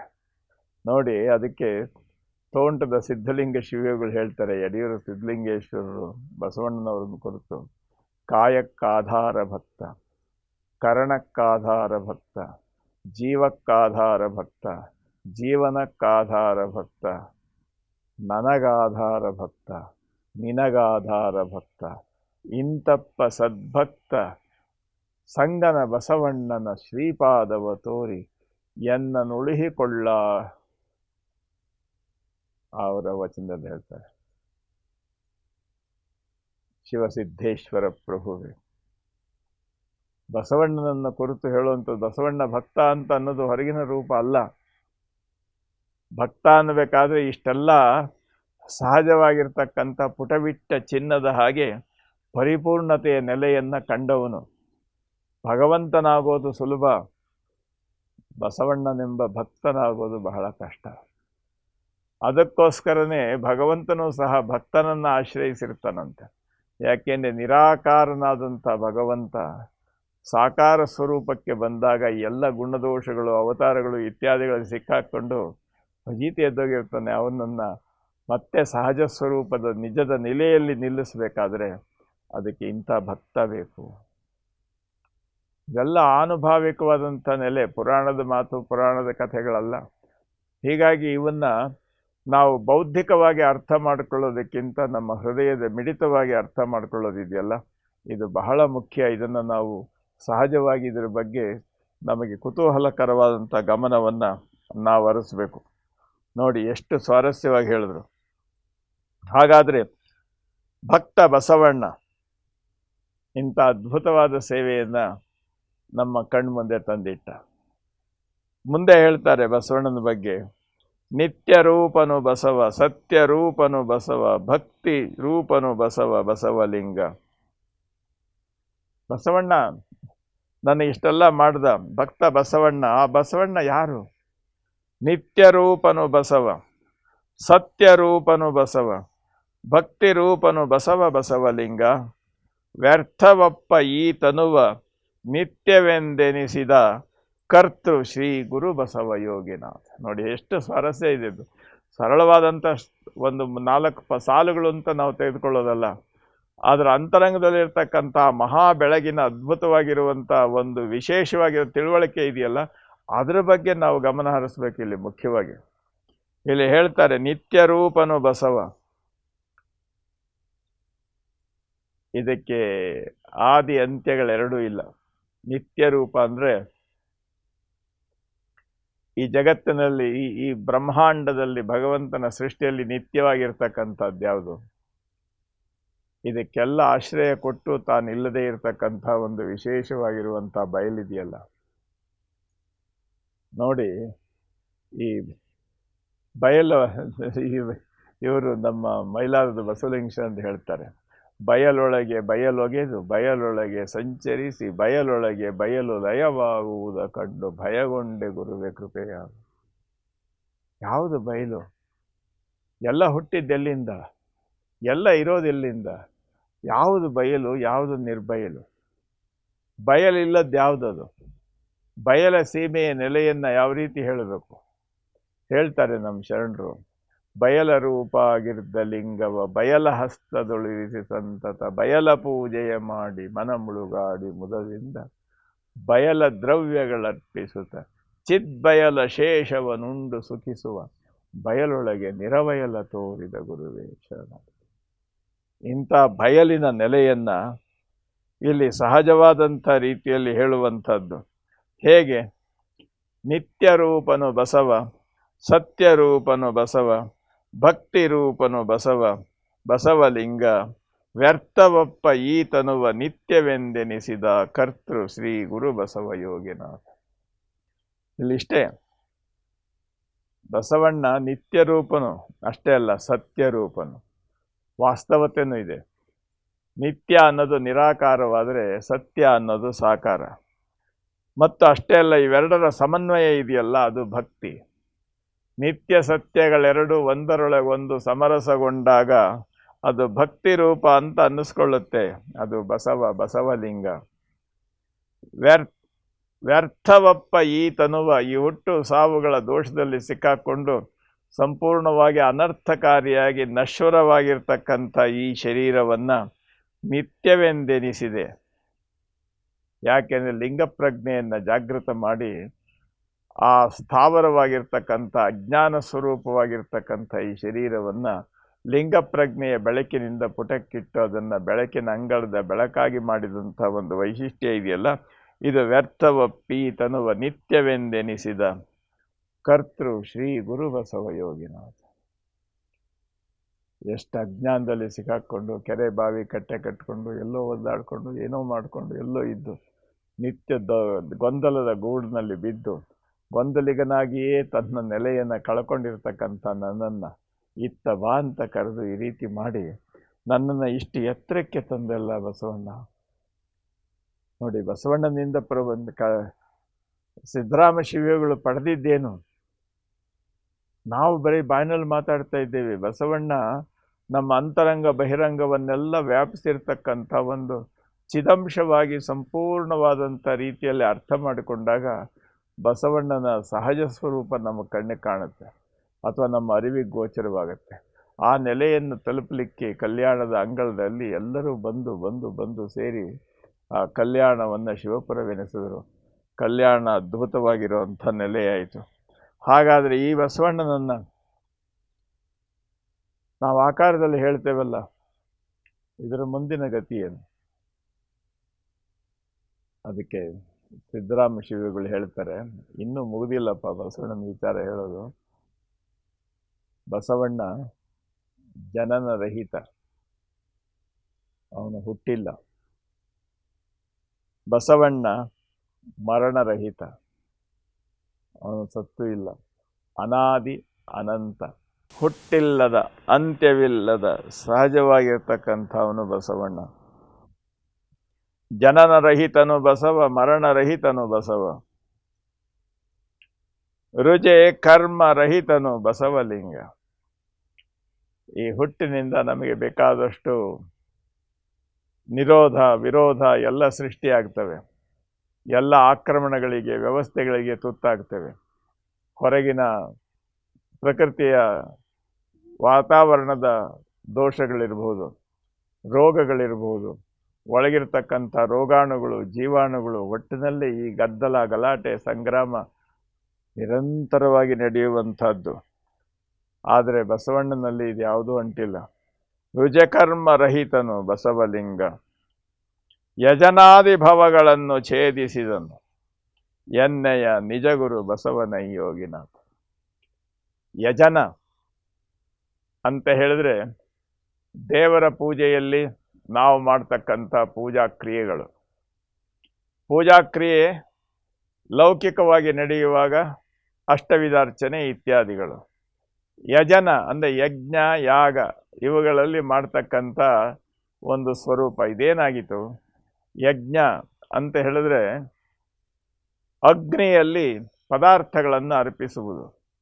ಅಗ್ನಿ ಯಾವುದರ ಪ್ರತೀಕ? ನಮ್ಮ ಅಂತರಂಗದ ಜ್ಞಾನದ ಪ್ರತೀಕ. ಮತ್ತು ಅದಕ್ಕೆ ಉಪಯೋಗಿಸ್ತಕ್ಕಂಥ ವಸ್ತುಗಳಿವೆಯಲ್ಲ, ಅದು ಯಾವುದರ ಪ್ರತೀಕ? ಅದು ನನ್ನ ಲೌಕಿಕವಾಗಿರ್ತಕ್ಕಂಥ ಸಾಧನೆ, ಸಂಪತ್ತು, ವ್ಯವಸ್ಥೆಗೆ ಸಂಬಂಧಪಟ್ಟಿದ್ದೆಲ್ಲವೂ ಸಮಿತ್ತುಗಳು. ಇಲ್ಲಿ ಯಜ್ಞ ಅಂತ ಹೇಳಿದ್ರೆ ಈ ಸಮಿತ್ತುಗಳನ್ನು ಯಜ್ಞಕ್ಕೆ ಹಾಕೋದು ಅಂತ ಹೇಳಿದ್ರೆ ನಮ್ಮ ಆಚರಣೆಗಳನ್ನು ಅರಿವಿನ ಅಗ್ನಿಯಲ್ಲಿ ಜೋಡಿಸಿ ಅದನ್ನು ಭಗವಂತನಿಗೆ ಅರ್ಪಿಸೋದಿದೆಯಲ್ಲ, ಇದು ಯಜನ. ನಾವದನ್ನು ಸಂಪೂರ್ಣವಾಗಿ ಹೊರಮುಖವಾಗಿ ಇಟ್ವಿ. ನಮ್ಮ ಪ್ರತೀಕವಾಗಿ, ಜ್ಞಾನದ ಪ್ರತೀಕವಾಗಿ ಅಗ್ನಿಯನ್ನು ತಂದ್ವಿ. ನಮ್ಮಲ್ಲಿರ್ತಕ್ಕಂಥ ಸಂಸ್ಕಾರದ ಪ್ರತೀಕವಾಗಿ ನಮ್ಮಲ್ಲಿ ನಮ್ಮ ಸಾಧನೆ ವ್ಯವಸ್ಥೆಗಳಿಗೆ ಸಂಬಂಧಪಟ್ಟಂತೆ ಹಾಲು, ತುಪ್ಪ, ಮೊಸರು ಮತ್ತು ಮೂಲಿಕೆಗಳು, ದ್ರವ್ಯಗಳು ಇವನ್ನೆಲ್ಲ ತಂದ್ವಿ. ಅದನ್ನು ಅಗ್ನಿಯಲ್ಲಿ ಹಾಕ್ತಿದ್ದ ಹಾಗೇನೆ ಅದು ಭಗವಂತನಿಗೆ ಪ್ರೀತಿಯಾಗೋಯ್ತು, ಭಗವಂತ ಮೇಲಿಂದ ತಥಾಸ್ತು ಅಂತ ಆಶೀರ್ವಾದ ಮಾಡ್ದ ಅಂತ ಹೇಳಿ ಆ ಎಲ್ಲ ಆಂತರಿಕ ಜ್ಞಾನವನ್ನು ಸಾಕಾರಗೊಳಿಸಿಕೊಂಡು ಫಜೀತಿ ಸಿಕ್ಕಾಕೊಂಡ್ವಿ ನಾವು. ಇದು ಯಾತಕ್ಕೆ ಪರಿಪೂರ್ಣತೆಯ ಜ್ಞಾನಕ್ಕೆ ಯಾಕೆ ಹೋಗಲಿಲ್ಲ ನೋಡಿ? ಯಜ್ಞ ಅಂದರೆ ಯಜನ. ಇಲ್ಲಿ ಎಷ್ಟು ಸ್ವಾರಸ್ಯವಾಗಿ ಹೇಳ್ತಾರೆ ನೋಡಿ. ಇಲ್ಲಿ ಈ ಯಜನದ ನೆಲೆಯನ್ನು ನೋಡಿ. ಯಜನಾದಿ ಭವಗಳನ್ನು ಛೇದಿಸುತ್ತ, ಇವೆಲ್ಲ ಭವಲೋಕಕ್ಕೆ ಬಂದಾಗ ಏನಾಯಿತು ಅಂತಂದರೆ ಈ ಯಜ್ಞ ಯಾಗಾದಿಗಳು ನಮ್ಮ ಅಂತರಂಗದ ಆತ್ಮೀಯ ಸಾಧನೆಯ ಒಳನೋಟದ ನೆಲೆಯನ್ನು ಮರೆಸಿ ಲೌಕಿಕವಾಗಿರ್ತಕ್ಕಂಥ ನಮ್ಮ ವ್ಯವಸ್ಥೆಗಳನ್ನು ಸಾಧನೆ ಮಾಡಲಿಕ್ಕೆ ಈ ಯಜ್ಞ ಮಾಡಿದ್ರೆ ಅದರ ಫಲ ಇಂಥದ್ದು ಸಿಗುತ್ತೆ, ಈ ಯಜ್ಞ ಮಾಡಿದ್ರೆ ನಾನು ನಂಬರ್ 1 ಆಗ್ತೇನೆ, ಈ ರೀತಿಯಾಗಿ ಲೌಕಿಕವಾದ ರೀತಿಯಲ್ಲಿ ಆಧ್ಯಾತ್ಮದ ಅಂತರಂಗದ ಕ್ರಿಯೆಗಳನ್ನು ನಿಷ್ಕ್ರಿಯಗೊಳಿಸಿ ಅದನ್ನು ಕರ್ಮದ ನೆಲೆಯಲ್ಲಿ ತಂದು ಸಹಜವಾದ ರೀತಿಯಲ್ಲಿ ಮಾಡುವಂತಹ ಕ್ರಿಯೆಗಳಿದೆಯಲ್ಲ ನೋಡಿ. ಇಲ್ಲಿ ಹೇಳುವಂಥದ್ದು ಯಜನಾದಿ ಭವಗಳನ್ನು ಛೇದಿಸಿದ, ಇದು ಅಲ್ಲ ಅಂತ ಹೇಳಿ ಅದನ್ನು ಸಂಪೂರ್ಣವಾಗಿ ಬಗೆಹರಿಸಿ ಸಹಜವಾದ ಮಾರ್ಗವನ್ನು ತೋರಿಸಿದವನು ಎನ್ನ ನಿಜಗುರು ಬಸವನೈ ಯೋಗಿನಾಥ. ನಾವು ಮಾಡುವಂಥದ್ದು ಹೊರಲೋಟ ಇರ್ತದೆ, ಅದರ ಅಂತರಂಗ ಏನು ಅಂತ ತಿಳಿಯೋದು ಬಹಳ ಕಷ್ಟ. ಹೊರಗಿನ ಶೃಂಗಾರ, ಒಳಗಣ ರಣರಂಗ. ಯಾವ ರೀತಿ ವ್ಯವಸ್ಥೆ ಇದು? ನಾವು ಏನು ಮಾಡಬೇಕು ಅದನ್ನು ಅರಿತು ಮಾಡಬೇಕು, ಅದು ಹೊರಗಿನ ವ್ಯವಸ್ಥೆ ಅಲ್ಲ. ನಾವು ಪೂಜಾ ಕ್ರಮಗಳನ್ನು ಕುರಿತು ನಾವು ಈ ರೀತಿ ಮಾಡ್ತೇವೆ. ನಾವು ಅದನ್ನು ಅಕ್ಕಮಹಾದೇವಿ ತಾಯಿ ಬಹಳ ಅದ್ಭುತವಾಗಿ ಹೇಳ್ತಾಳೆ ನೋಡಿ. ತನು ಕರಗದವರಲ್ಲಿ ಮಜ್ಜನವನೊಲ್ಲೆಯ್ಯ ನೀನು. ಹೊರಗಡೆ ಸ್ನಾನ ಮಾಡಿಸೋದು, ದೇವರಿಗೆ ಅಭಿಷೇಕ ಮಾಡೋದಲ್ಲ. ನಿನ್ನ ತನು ನಾನು ಮಾಡ್ತಾ ಇದ್ದೇನೆ ಎನ್ನುವ ನೆಲೆಯಿಂದ ಮತ್ತು ಇದೆಲ್ಲವೂ ನನ್ನ ಕರ್ಮ ಅಂತ ಅನ್ನುವಂಥ ಅಹಂಕಾರದಿಂದ ಸಂಪೂರ್ಣವಾಗಿ ಕರಗಿ ನಿನ್ನ ಶರೀರ ಆ ಅಂಗಪ್ರಜ್ಞೆಯನ್ನು ಕಳೆದುಕೊಂಡು ಲಿಂಗಪ್ರಜ್ಞೆಯ ನೆಲೆಯಲ್ಲಿ ನೀನೇ ನೀರಾಗಿ ಅಭಿಷೇಕವಾಗುವಂಥದ್ದು ಇದೆಯಲ್ಲ, ಆ ಅಭಿಷೇಕ ಮಜ್ಜನವನ್ನು ಲಿಂಗಯ್ಯ ಒಪ್ತಾನೆ. ನಾವೇನು ಮಾಡಿದ್ವಿ? ಸಹಸ್ರ ಕುಂಭಾಭಿಷೇಕ, ಲಕ್ಷ ಕುಂಭಾಭಿಷೇಕ.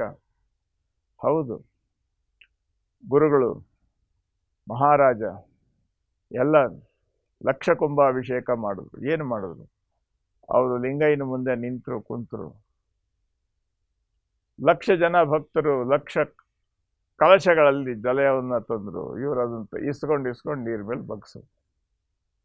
ಇದು ಲಕ್ಷ ಕುಂಭಾಭಿಷೇಕ, ಲಕ್ಷಾರ್ಚನೆ, ಸಹಸ್ರ ಕುಂಭಾರ್ಚನೆ ಇವೆಲ್ಲ ನಡೀತವೆ.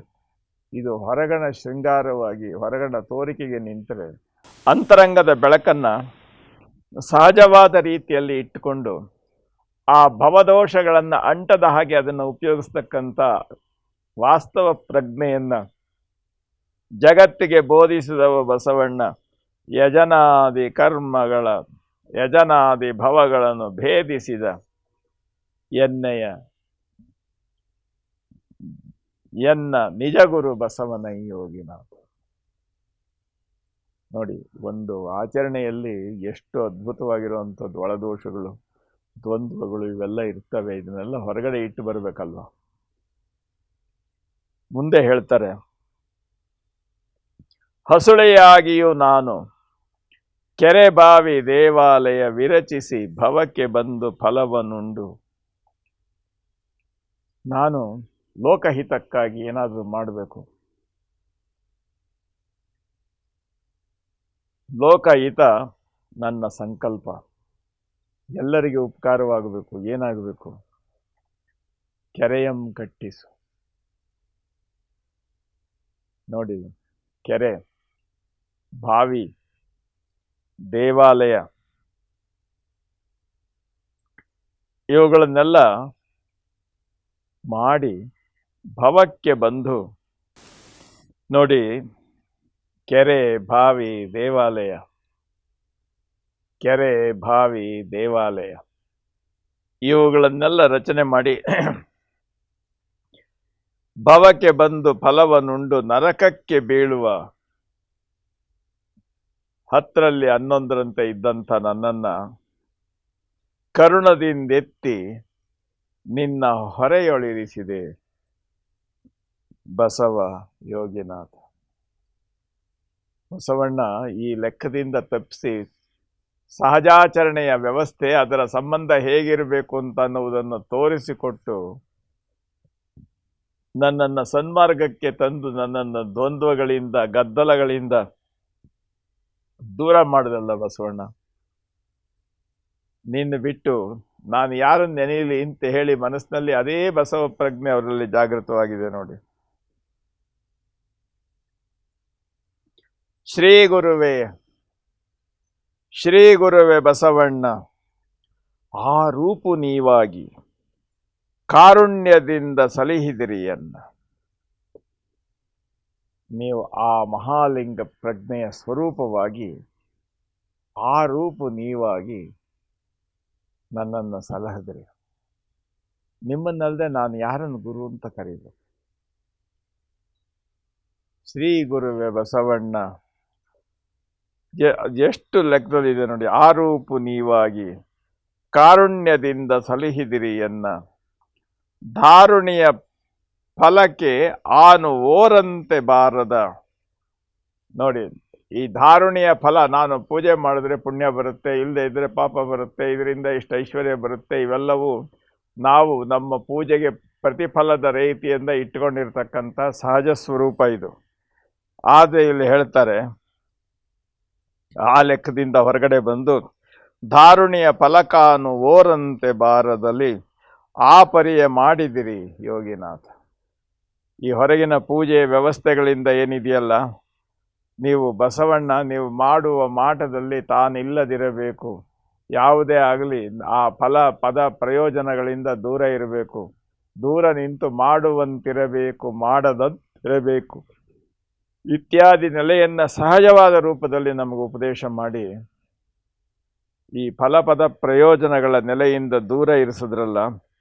ಈ ಭೂಮಿಯಲ್ಲಿ ಹುಟ್ಟಿದ ಮೇಲೆ ಇದಕ್ಕೆ ಸಿಕ್ಕಾಕೊಂಡು ಕರ್ಮ, ಪುಣ್ಯ, ಪಾಪ ಇತ್ಯಾದಿ ದೋಷಗಳಿಗೆ ನನ್ನನ್ನು ಹೊರಗೆ ಇರಿಸಿ ಅದಕ್ಕೆ ಅಂಟದಂತೆ ಮಾಡಿದಿರಿ ನೀವು.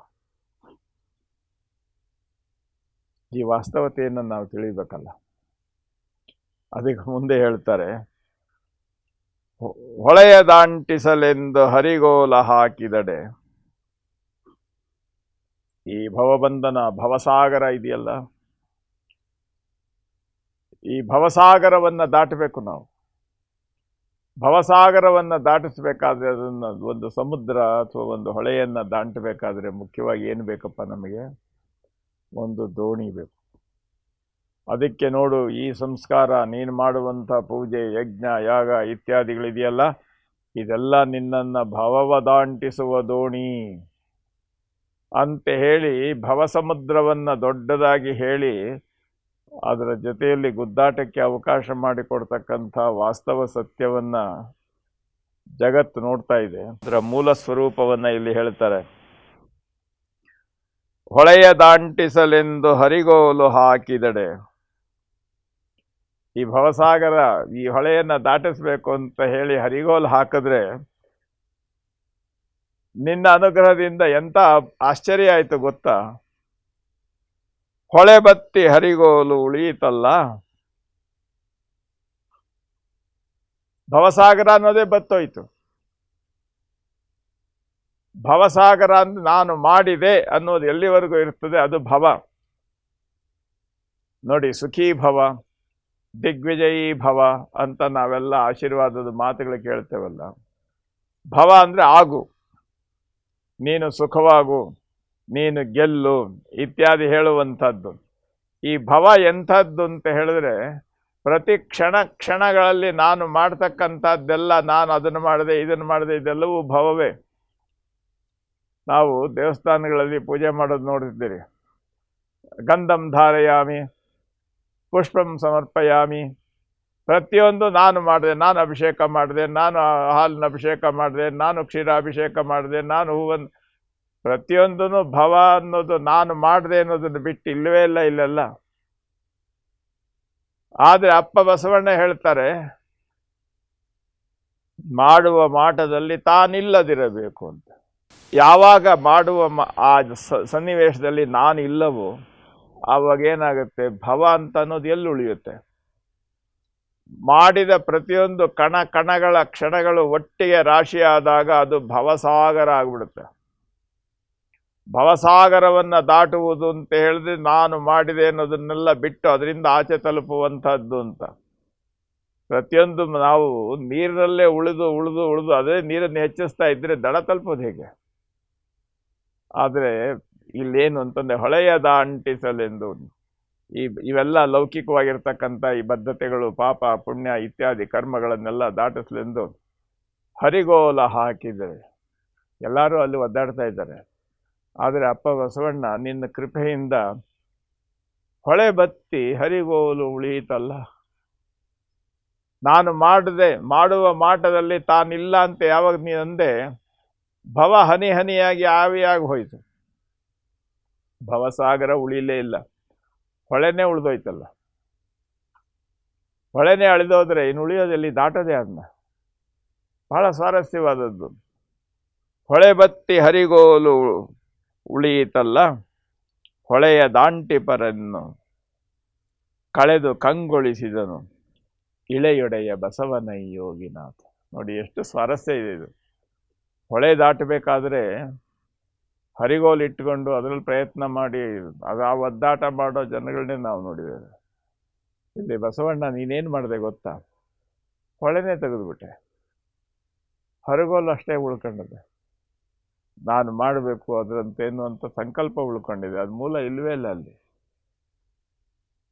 ಎಂಥ ಅದ್ಭುತ ಅಲ್ವಾ?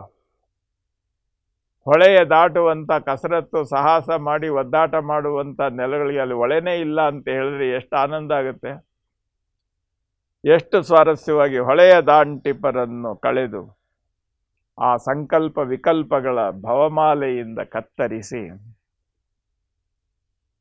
ನಮ್ಮನ್ನ ಉಳಿಸದೆ ಹೊಳೆಯ ದಾಂಟಿಪರನ್ನು ಕಳೆದು ಕಂಗೊಳಿಸಿದನು ಇಳೆಯೊಡೆಯ ಬಸವನೈ ಯೋಗಿನಾಥ. ಈ ಸೃಷ್ಟಿ ಇಳೆ ಅಂದರೆ ಭೂಮಿ ಅಂತ ಅಷ್ಟೇ ಅಲ್ಲ, ಇಳೆ ಅಂದರೆ ಸೃಷ್ಟಿ.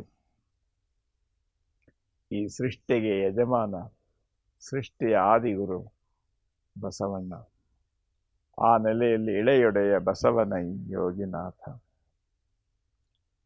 ಹಾಗಾದ್ರೆ ಇವನ್ನೆಲ್ಲ ಸಾಧನೆ ಮಾಡಬೇಕಾದ್ರೆ ಅಂತರಂಗದ ವ್ಯವಸ್ಥೆ ಏನು, ಬೆಳಕೇನು? ಮನ್ನಣೆಯ ತನ್ನ ಗುಣ ಉನ್ನತದ ಅರಿವನು, ಮನ್ನಣೆಯ ತನ್ನ ಗುಣ ಉನ್ನತದ ಅರಿವನು ಚೆನ್ನಾಗಿ ಒರೆದೊರೆದು ನೋಡಿ ತಿಳಿದು ಇನ್ನು ಸದ್ಭಕ್ತರಿಗೆ ಭವವಿಲ್ಲವೆಂಬುದನ್ನು ಎನ್ನ ಬಸವಣ್ಣನಿಂದರಿದೆ ಯೋಗಿನಾಥ. ಈ ಸ್ವಾರಸ್ಯ ನೋಡಿ. ಮನ್ನಣೆಯ ತನ್ನ ಗುಣ ಉನ್ನತವ ಅರಿವನು, ನೋಡಿ, ಯಾವತ್ತೂ ಅಷ್ಟೇನೆ. ನಾವು ಮಾಡೋದು ಅಂದರೆ ಮಾಡಿದ್ದು ಮುಗಿದೋಯ್ತು ಅನ್ನೋದಲ್ಲ, 100 ಜನಗಳ ಮನಸ್ಸಿನಲ್ಲಿ ಯಾವತ್ತೂ ಉಳಿಯಬೇಕು. ಪೂಜೆ ಮಾಡೋದನ್ನ ನೋಡಿದ್ರು ನೋಡಿದ್ದು ಮುಗಿದೋಯ್ತಲ್ಲ, ಹಾಗಾಗಬಾರ್ದು. ಇಂಥ ಅದ್ಭುತವಾದ ಪೂಜೆಯನ್ನು ಮಾಡಿದ್ರು ಅನ್ನೋದನ್ನ ಶಾಸನಗಳಲ್ಲಿ ಹಾಕಿ ಕಲ್ಲು ಮೇಲೆ ಕೆತ್ತಿ ಅಲ್ಲಿ ಇಟ್ಟು ಹೋಗ್ತೀವಲ್ಲ, ಆ ಮಾಡಿದ್ದು ಮುಗಿದೋಯ್ತು, ಆದರೆ ಅದು ನೆನಪಿನಲ್ಲಿ ಇರಬೇಕು ಅಂತ ಅನ್ನುವಂಥ ಈ ಒತ್ತಡದ ನೆಲೆ ಇದೆಯಲ್ಲ, ಇದು ಎಷ್ಟು ಅದ್ಭುತ ನೋಡಿ. ಇದು ಯಾವ ರೀತಿಯಾಗಿದೆ ಇದು. ಮನ್ನಣೆಯ ತನ್ನ ಗುಣ ಉನ್ನತದ ಅರಿವನು ಚೆನ್ನಾಗಿ ಒರೆದೊರೆದು ತಿಳಿದು ನೋಡಿ. ಇದನ್ನ ಕಲ್ಲು ಮೇಲೆ ಕೆತ್ತಿ ನಾನು ಮಾಡಿದೆ ಅಂತಲ್ಲ ನೋಡಿ, ಇದನ್ನೇ ಅಪ್ಪ ಬಸವಣ್ಣ ಅವತ್ತು ಹೇಳಿದ ಮಾತು ಅವ್ರ ವಚನದಲ್ಲಿ ನೋಡಿ. ಚನ್ನಬಸವ ಸಿದ್ದರಾಮ ಶಿವೇಗಳು ಏನು ತಿಳ್ಕೊಂಡಿದ್ದಾರಲ್ಲ, ಏನು ಹೇಳ್ತಾ ಇದ್ದಾರಲ್ಲ, ಅದರ ಲೆಕ್ಕದಲ್ಲಿ ಇದೆ ನೋಡಿದ್ದು. ಮಾಡಿದೆನೆಂಬುದು ಮನದಲ್ಲಿ ಹೊಳೆದರೆ ಏಡಿಸಿ ಕಾಡಿತ್ತು ಶಿವನಡಂಗುರ. ನೋಡಿ, ನಾನು ಮಾಡದೆ ಅಂತ ಅನ್ನೋಂಥ ನೆಲೆಯಲ್ಲಿ ಬರಬಾರ್ದು. ಮಾಡಿದ್ದು ನೀಡಿದ್ದು ಮನದಲ್ಲಿಲ್ಲದಿದ್ದರೆ ಬೇಡಿದ್ದ ನೀವ ನಮ್ಮ ಕೂಡಲ ಸಂಗಮ.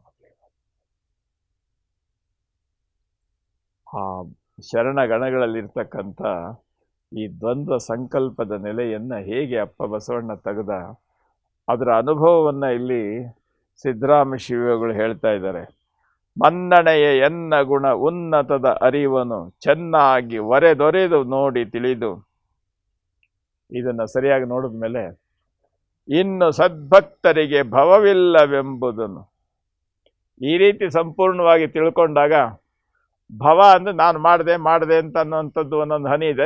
ಭವಸಾಗರ ಅಂತ ಹೇಳಿದ್ನಲ್ಲ, ಹನಿ ಹನಿ ಎಲ್ಲ ಹೋದ್ಮೇಲೆ ಭವವಿಲ್ಲವೆಂಬುದನ್ನು ಎನ್ನ ಬಸವಣ್ಣನಿಂದರಿದೆ ಯೋಗಿನಾಥ. ಹೇಗೆ ಆ ನಿರ್ಲಿಪ್ತತೆಯ ನೆಲೆಯಲ್ಲಿ ಅದರ ಸಹಜವಾಗಿರುವಂಥ ವಾಸ್ತವತೆಯನ್ನು ಕಾಣುವ ವಿಧಾನ ಇದೆಯಲ್ಲ, ಇದು ಬಹಳ ಅದ್ಭುತ ಇದೆ. ಆ ನಿರ್ಲಿಪ್ತತೆಯ ನಿಜದಿರುವಿನ ನೆಲೆಯನ್ನು ನಾವು ಸರಿಯಾದ ರೀತಿಯಿಂದ ತಿಳ್ಕೊಳ್ಬೇಕು. ಅಲ್ಲಿಗೆ ನಾವು ಮಾಡುವ ನೆಲೆಯಲ್ಲಿ ನಿರ್ಲಿಪ್ತತೆಯ ನಿಜಾನುಭವದ ನೆಲೆಯಲ್ಲಿ ಮಾಡಿದಾಗ ಅದು ಸಹಜವಾಗಿರುವಂಥ ಗುಣವಾಗಿ ಬರ್ತದೆ. ಬಸವಣ್ಣನ ನೆಲೆಯನ್ನು ಬಸವಣ್ಣನಿಂದ ಯಾವ ರೀತಿ ತಿಳಿದೆ ಅಂತ ಅನ್ನುವಂಥದ್ದನ್ನು, ಇಷ್ಟು ಅಂತರಂಗದ ಸಾಧನೆಯ ಒಂದೊಂದು ಕಣಗಳನ್ನು ಸಂಪೂರ್ಣವಾಗಿ ವಿಮರ್ಶೆ ಮಾಡಿ ವಿಶ್ಲೇಷಣೆ ಮಾಡಿ ಅದನ್ನು ನೆನೆದು ಈ ಬಸವ ಸ್ತೋತ್ರ ಅಂತ ಅನ್ನೋದಿದೆಯಲ್ಲ, ಇದು ಬಸವಣ್ಣ ಅನ್ನುವಂಥ ವ್ಯಕ್ತಿ ಅಲ್ಲ, ಬಸವಣ್ಣನೆಂಬ ಮಹಾ ಒಂದು ಆಧ್ಯಾತ್ಮ ನೆಲೆಯ ಉನ್ನತ ನೆಲೆಯನ್ನು ಸಂಪೂರ್ಣವಾಗಿ ಅದಕ್ಕೆ ಶರಣಾಗ್ತಕ್ಕಂಥ ನೆಲೆಯನ್ನು ನಾವು ಈ ನೆಲೆಯಲ್ಲಿ ನೋಡ್ತಾ ಇದ್ದೇವೆ.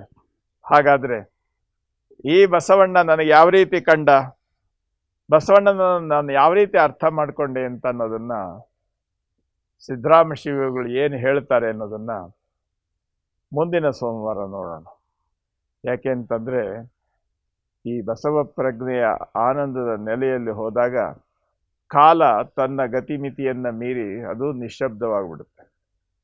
ಮನಸ್ಸು ಸಂಪೂರ್ಣವಾಗಿ ಉನ್ಮನವಾಗಿ ಸಂಪೂರ್ಣವಾಗಿ ಭಾವಸಂಪನ್ನವಾಗಿ ಆ ಮನಸ್ಸು ತನ್ನ ಮೂಲ ಸ್ವರೂಪವನ್ನೇ ಮರೆತು ಬಿಡುತ್ತೆ. ಅಂಥ ನೆಲೆಯಲ್ಲಿ ಅಲ್ಲಿ ಕೇವಲ ಉಳಿಯುವುದು ಬಸವಾಕ್ಷತ್ರಯದ ಆನಂದದ ಸಹಜ ಸ್ಥಿತಿ. ಅದು ನನ್ನದೂ ಅಲ್ಲ, ನಿಮ್ಮದೂ ಅಲ್ಲ, ಯಾರದೂ ಅಲ್ಲ, ಅದೇ ಎಲ್ಲ, ನಾವೇನೂ ಇಲ್ಲ.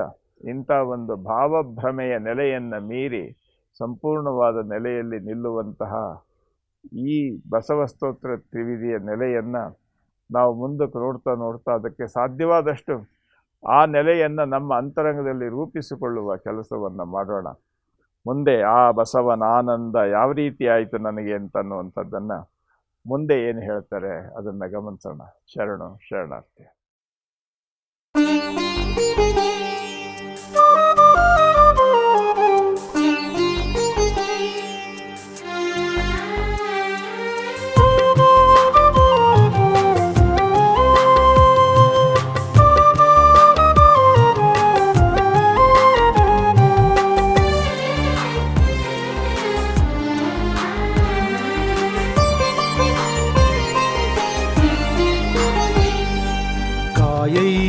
ಬಸವಯ್ಯ ಈಯಯ್ಯ ಬಸವಯ್ಯ ಕಾಯಯ್ಯ ಬಸವಯ್ಯ ಈಯಯ್ಯ ಬಸವಯ್ಯ ದೇವತಾ ಪತ್ರಯದ ಭವ ದುಃಖಿಯ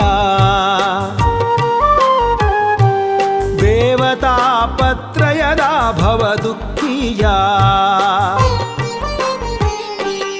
ಆಯಾಸವಿಲ್ಲದೆ ಸಲೆ ಸುಖವ ನಿತ್ಯನ್ನ ಆಯಾಸವಿಲ್ಲದೆ ಸಲೆ ಸುಖವ ನಿತ್ಯನ್ನ ಕಾಯಯ್ಯ ಗುರು ಬಸವ ಯೋಗಿನಾಥ ಯೋಗಿನಾಥ ಯೋಗಿನಾಥ ಯೋಗಿನಾಥ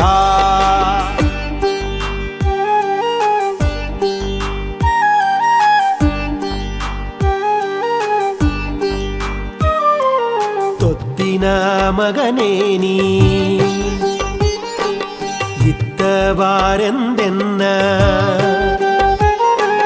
തൊത്തിന മകനേ നീനിത്തവാരെന്തെന്ന ಎತ್ತಿ ಸಲಹಿದೆ ಗುರುವೇ ಬಸವ ಪ್ರಭುವೇ ಎತ್ತಿ ಸಲಹಿದೆ ಗುರುವೇ ಬಸವ ಪ್ರಭುವೇ ನಿತ್ಯಲಿಂಗಾರ್ಚಕರ ಭೃತ್ಯನಾಗಿರಲೆಂದು ನಿತ್ಯಲಿಂಗಾರ್ಚಕರ ಭೃತ್ಯನಾಗಿರಲೆಂದು ಮತ್ತೆ ಸಲಹಿದೆ ಗುರುವೇ ಯೋಗಿನಾಥ ಯೋಗಿನಾಥ ಯೋಗಿನಾಥ ಯೋಗಿನಾಥ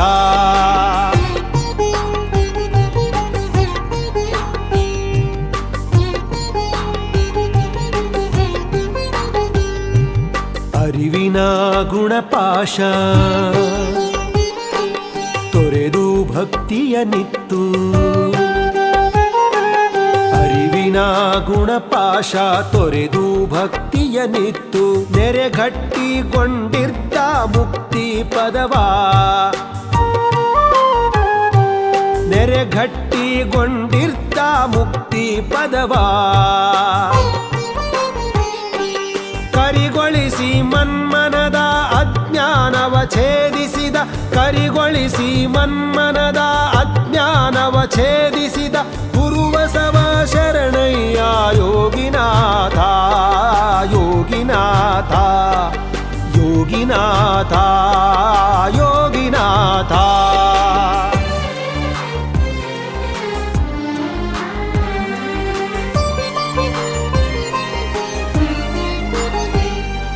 ಸತ್ಯವೆಂಬ ಸಮತೆ ನೆಲೆಗೊಂಡ ಶಿಶುವಿಂಗೆ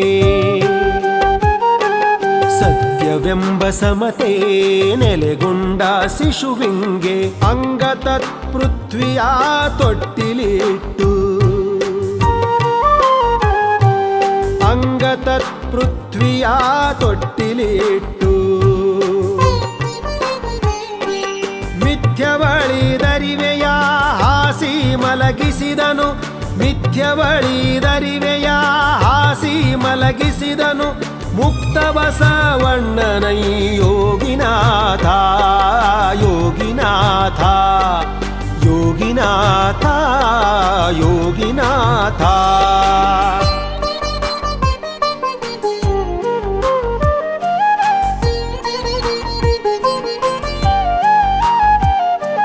ನಿತ್ಯರೂಪನು ಬಸವ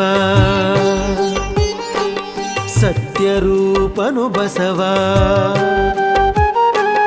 ನಿತ್ಯರೂಪನು ಬಸವ ಸತ್ಯರೂಪನು ಬಸವ ಭಕ್ತಿರೂಪನು ಬಸವ ಬಸವಲಿಂಗ ಭಕ್ತಿರೂಪನು ಬಸವ ಬಸವಲಿಂಗ ವ್ಯರ್ಥವಪ್ಪಿತನುವ ನಿತ್ಯವೆಂದೆನಿಸಿದ ವ್ಯರ್ಥವಪ್ಪಿತನುವ ನಿತ್ಯವೆಂದೆನಿಸಿದ ಕರ್ತು ಶ್ರೀ ಗುರು ಬಸವ ಯೋಗಿನಾಥ ಯೋಗಿನಾಥ ಯೋಗಿನಾಥ ಯೋಗಿನಾಥ ಜನನರಹಿತನು ಬಸವ ಮರಣರಹಿತನು ಬಸವ ಜನನರಹಿತನೂ ಬಸವ ಮರಣರಹಿತನೂ ಬಸವ ರುಜೆ ಕರ್ಮರಹಿತನೂ ಬಸವಲಿಂಗ ರುಜೆ ಕರ್ಮರಹಿತನೂ ಬಸವಲಿಂಗ ಯಜನಾದಿ ಭವಗಳನ್ನು ಛೇದಿಸಿದ ನನ್ನಯ ಯಜನಾದಿ ಭವಗಳನ್ನು ಛೇದಿಸಿದ ನನ್ನಯ ನಿಜ ಗುರು ಬಸವನೈ ಯೋಗಿನಾಥ ಯೋಗಿನಾಥ ಯೋಗಿನಾಥ ಯೋಗಿನಾಥ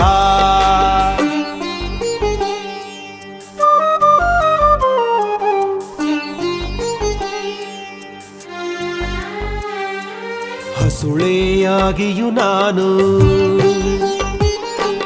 ಕೆರೆಬಾವಿ ದೇವಾಲ್ಯ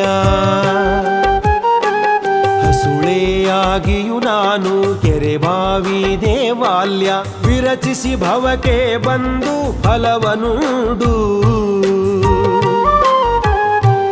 ವಿರಚಿಸಿ ಭವಕ್ಕೆ ಬಂದು ಫಲವನುಂಡು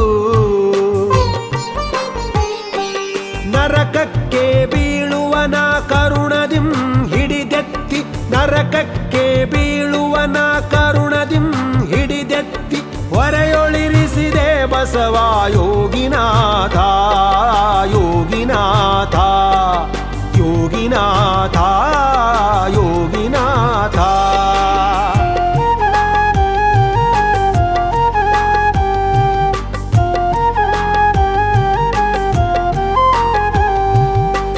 ಗುರುವೇ ಬಸವಣ್ಣ ಆರೂಪು ನೀವಾಗಿ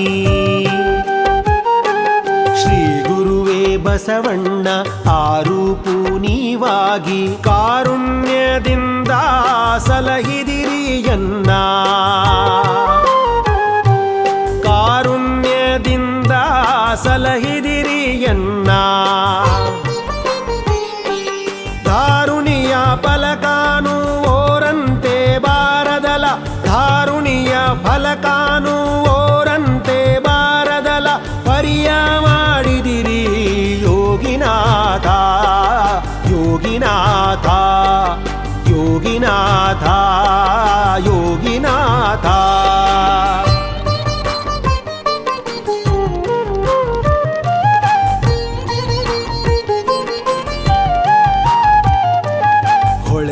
ದಾಂಟಿಸಲೆಂದು ಹರಿಗೋಲ ಹಾಕಿದಡೆ ಹೊಳೆಯ ದಾಂಟಿಸಲೆಂದು ಹರಿಗೋಲ ಹಾಕಿದಡೆ ಹೊಳೆ ಬತ್ತಿ ಹರಿಗೋಲು ಉಳಿಯಿತಲ್ಲ ಹೊಳೆ ಬತ್ತಿ ಹರಿಗೋಲು ಉಳಿಯಿತಲ್ಲ ಹೊಳೆಯ ದಾಂಟಿಪರನು ಕಳೆದು ಕಂಗೊಳಿಸಿದ ಹೊಳೆಯ ದಾಂಟಿಪರನು ಕಳೆದು ಕಂಗೊಳಿಸಿದ ನಿಳೆಯೊಡೆಯ ಬಸವನೈ ಯೋಗಿನಾಥ ಯೋಗಿನಾಥ ಯೋಗಿನಾಥ ಯೋಗಿನಾಥ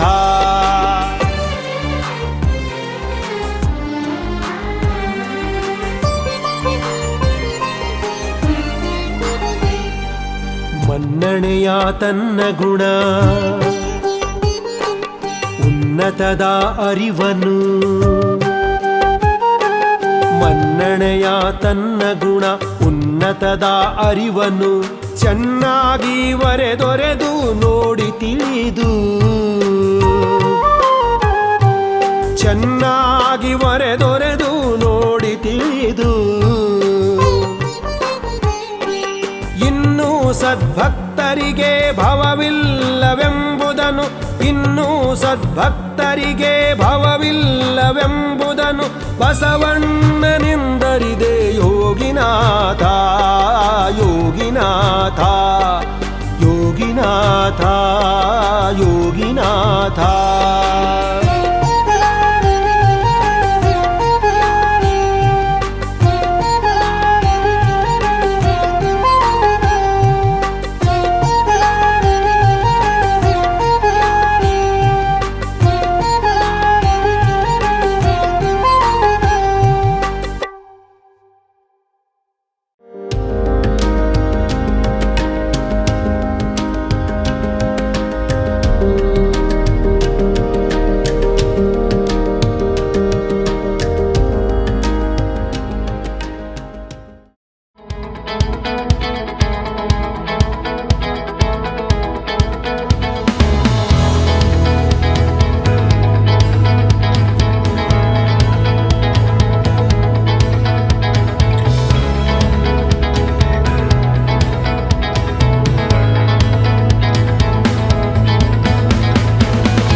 ದಾಂಟಿ ಮುಕ್ತಿ ರಾಜ್ಯವ ಕೂಡಿ ತೋರುವ ಶಿಖಿ ಕರ್ಪೂರ ಯೋಗದಂತೆ ಬಯಲನೆ ಬೆರೆಸಿ ಬಯಲಾದ ಬಸವನ ನಿರವಯಲ ಪದವೆನಗೆ ಯೋಗಿನಾಥ.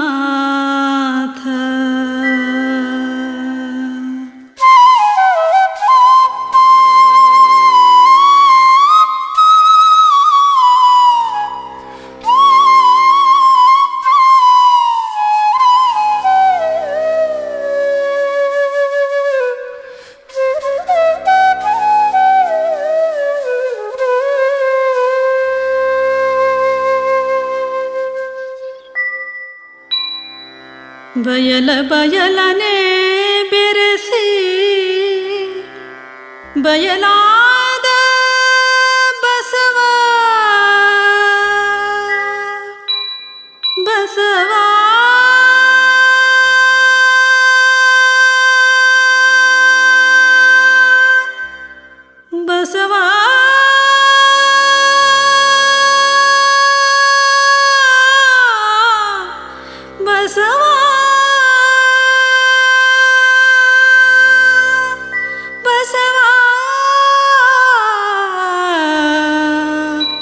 ಬಸವ